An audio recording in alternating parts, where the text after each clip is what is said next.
అనేది ఇక్కడ ఇంకొక ఉపదేశం.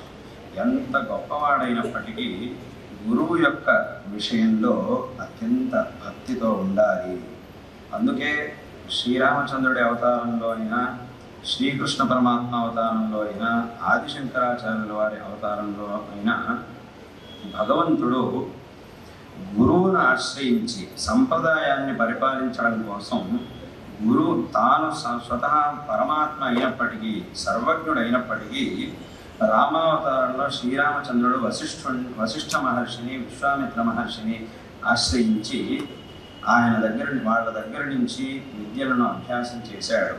ఇది ఎందుకు అనంటే శ్రీరామచంద్రుడు స్వయం పరమాత్మ అయినప్పటికీ మనందరికీ ఒక మార్గాన్ని చూపించడం కోసం మీరందరూ ఎంత గొప్పవాడైనా సంప్రదాయానుసారంగా గురువుని ఆశ్రయించి తద్వారా గురు సేవలు చేసి తద్వారా శ్రేయస్సుని పొందాలి అనే విషయాన్ని చూపించారు. అదే రకంగా శంకరాచార్యుల వారి అవతారంలో భగవత్పాదుల వారు గోవింద భగవత్పాదాచార్యుల వారిని తమ గురువుగా స్వీకరించి భగవత్పాదుల వారు బాల్యంలోనే అపారమైన మహిమను చూపించారు. అత్యంత అల్ప వయస్సులోనే చతుర్వేదాలను, సకల శాస్త్రాలను అధ్యయనం చేశారు.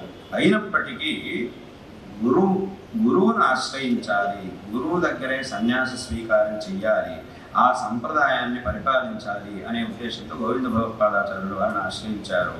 వారి దగ్గర క్రమ సన్యాసాన్ని వారి దగ్గర స్వీకారం చేశారు.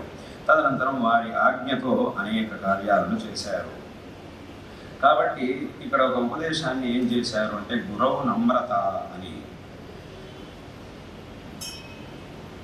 కాబట్టి మనకి అత్యంత ఆవశ్యకంగా కావాల్సినటువంటిది ఈ గురుభక్తి అనేది.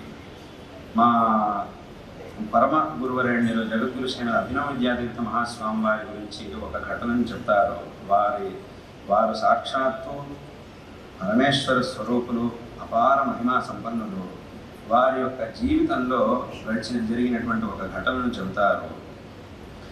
ఒకసారి చంద్రశేఖర భారతి మహాస్వామి వారు, అభినవ విద్యాతీర్థ మహాస్వామి వారు ఇద్దరూ ఉన్నప్పుడు, ఉభయ జగద్గురువులు ఉన్నప్పుడు ఒక చలికాలంలో ఒక సంఘటన జరిగింది.